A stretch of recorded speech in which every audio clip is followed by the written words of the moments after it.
Instead of making the wealthy pay their fair share, some Republicans want Medicare and Social Security to sunset. I'm not saying it's a majority. Contact my office. I'll give you a copy. I'll give you a copy of the proposal. When I argued that we should freeze federal spending, I meant Social Security as well. I meant Medicare and Medicaid. I meant veterans benefits. I meant every single solitary thing in the government. I have introduced on four occasions, entire plans to balance the budget, knowing I'm not president and I'm not the leader. I tried with Senator Grassley back in the 80s to freeze all government spending, including Social Security, including everything. The American people know we have to fix Social Security. They know we can't grow our way to a solution. They know we're going to have to make some tough decisions. All right, guys, so we got to talk about the GOP civil war. And no, I'm not talking about Trump versus DeSantis, which will definitely happen for sure. We got to talk about what's going on in the Senate, as there's a war between Mitch McConnell and basically anybody that dares to challenge him. And Mitch McConnell, because he's a slime ball, because he is probably one of the most corrupt and dirty politicians in American history, is going to throw his fellow Republican under the bus simply for challenging his leadership. Now, you guys may ask, well, why in the world is Mitch McConnell elected as leader of the Republican Party year after year after year after year after year by the Senate Republicans, even though he's probably one of the most unpopular politicians in the country and in the Republican Party? Well, again, it's stories like this. This is exactly why Mitch McConnell keeps getting elected leader, because the guy is ruthless. Okay, he is a snake. Okay, and I'm gonna tell you guys why.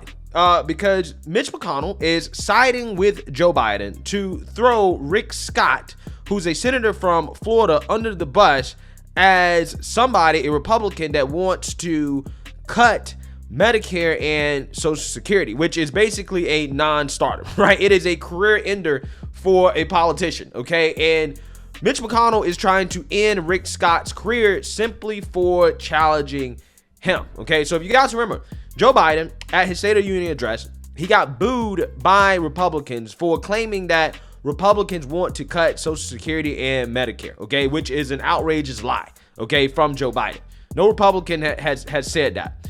But Joe Biden said it anyways. Now, what Joe Biden was referring to was Rick Scott's plan, his 12-point plan that he proposed, where he suggests that legislation, all federal legislation, should sunset after 5 years. And if the legislation is worth keeping, okay, then we need to vote on it and reauthorize it, right? So everything needs to be reauthorized by Congress every 5 years or so.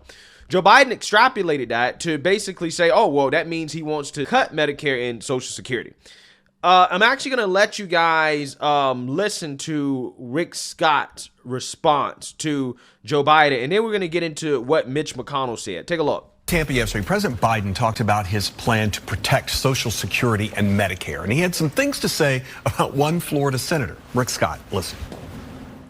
I reminded them that Florida's own Rick Scott is the guy who ran the Senate campaign committee for Republicans last year, had a plan to sunset. Maybe he's changed his mind. Maybe he's seen the Lord. But he wanted to sunset, meaning if you don't reauthorize it, it goes away. Sunset Social Security and Medicare every 5 years. Now, it's not likely to get voted out, but I'll tell you what, it's likely it got cut drastically if you had to do it every 5 years. Well, as luck would have it, Senator Scott is in town and with us this morning. Good morning. Good to see you, Senator. Good morning. I think he's lying, confused, clueless. If you go look at my plan, you can go to rescueamerica.com. The only thing it says about Medicare and Medicaid, or Medicare and Social Security, is we need to preserve it, and Congress ought to tell you how they're going to do it, because they're both going bankrupt. Well, let's be clear about what you said in it was your 11-point plan, I think you released a year or so ago. And you were calling on all federal programs to be looked at and sunsetted and then reevaluated to see if they should continue. And Social Security and Medicare are federal programs, correct? Absolutely. So what I said was what we need to do, because if we want to preserve Medicare and Social Security, you can't keep wasting this money. We have $31.5 trillion worth of debt, all right? The interest expense right now is going to be about 20% of our entire federal budget, all right? But what I said is I want to preserve them. I've been very clear. Now, in contrast to Biden, here's his position. One, last September, he cut $280 billion out of Medicare. Every Democrat voted for it. They cut $280 billion out of Medicare. And when he was in the Senate, he said, let me just read it to you. When I argued that we should freeze federal spending, I meant Social Security as well. I meant Medicare, Medicaid, veterans benefits. I meant every single solitary thing in the government. So I've been very clear. I will do nothing that would ever impact a Medicare or Social Security benefit. He's been clear. He just did it, right? He just did it last September, and he was in the Senate. He was clear that he wanted to do it and wasn't able to get it done. So there's a big difference between our two positions.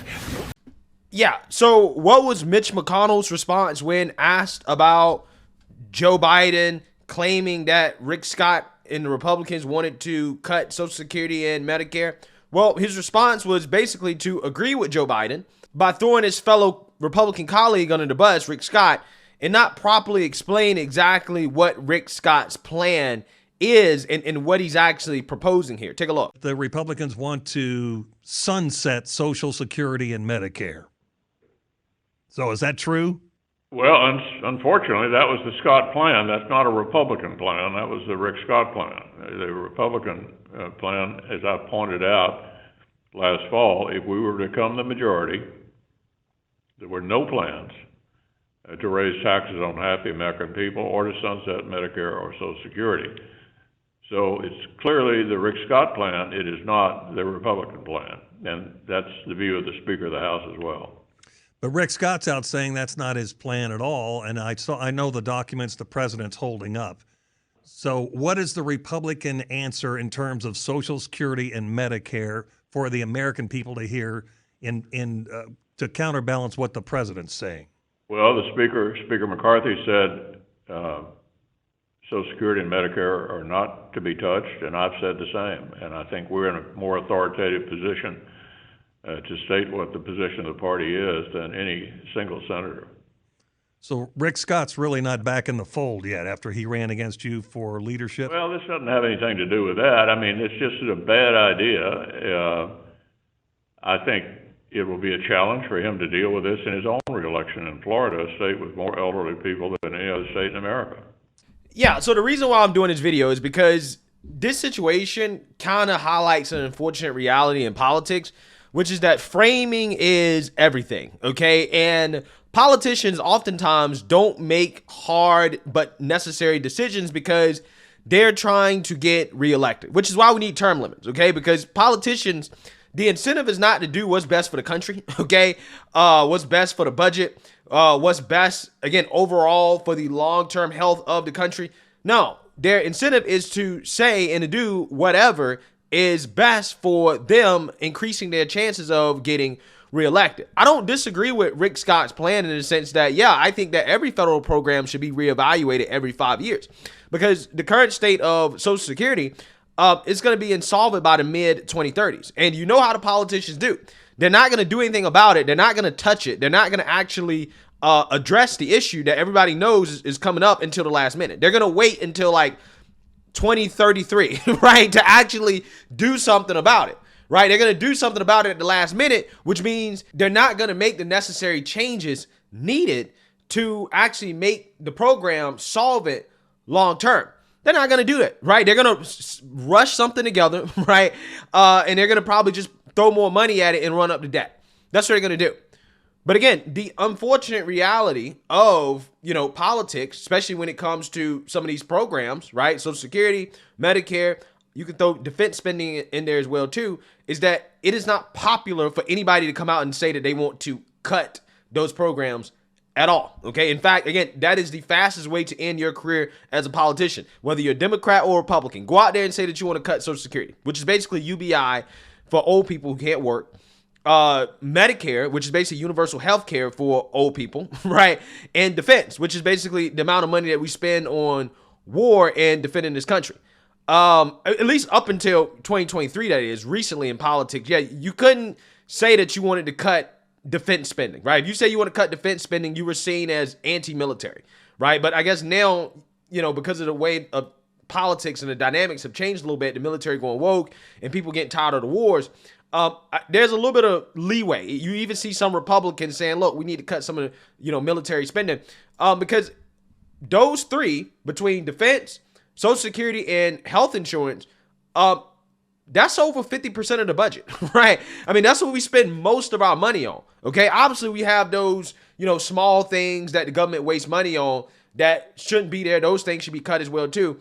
But in regards to entitlements and defense, that is where we spend most of our money, right? And when you're talking about trying to fix the budget, when you're talking about trying to get this country out of the $31 trillion debt, it's really hard, okay, to have that conversation, honest conversation about it without either saying, look, we need to raise taxes or we need to cut spending in some of these key programs, right? Or we need to do both, which is really the truth, okay? But again, you can't say that. If you say that, your career is done, right? If you say, hey, we got to raise some taxes, okay? Or, hey, we got to cut spending when it comes to some of these entitlement programs, your career is done. Okay, you're done, right? Which is why politicians never do it.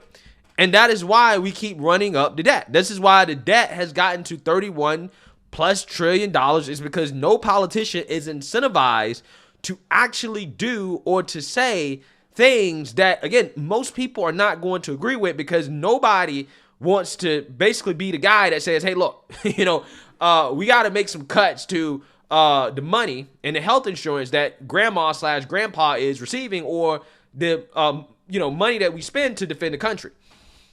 That's the unfortunate reality of politics. And Mitch McConnell knows that, and he's throwing Rick Scott under the bus because Rick Scott dared challenge him for his Senate leadership position. In fact, Mitch McConnell also pulled Rick Scott off of the Commerce Committee. He also pulled Mike Lee off the Commerce Committee as well, too, who supported Rick Scott's bid to replace Mitch McConnell.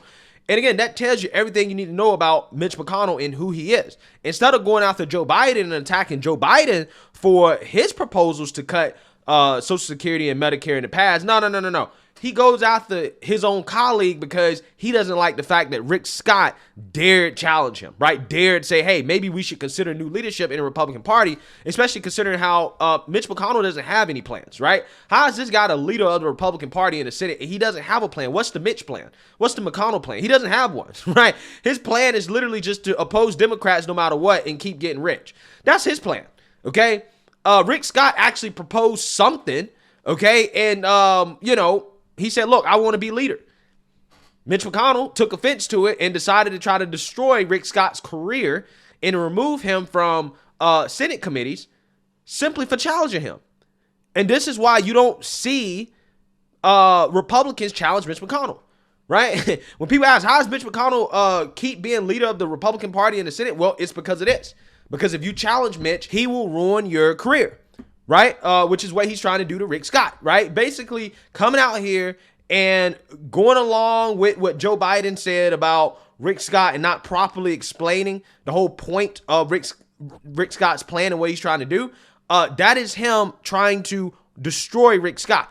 Again, Mitch McConnell is the same guy. He's the same guy that withheld funding from Republicans, like, for example, Blake Masters in Arizona, who said that Mitch's leadership needs to be challenged, right? He withheld funding. He said, well, I'm not going to fund that race. I don't care if a Democrat gets the seat, right?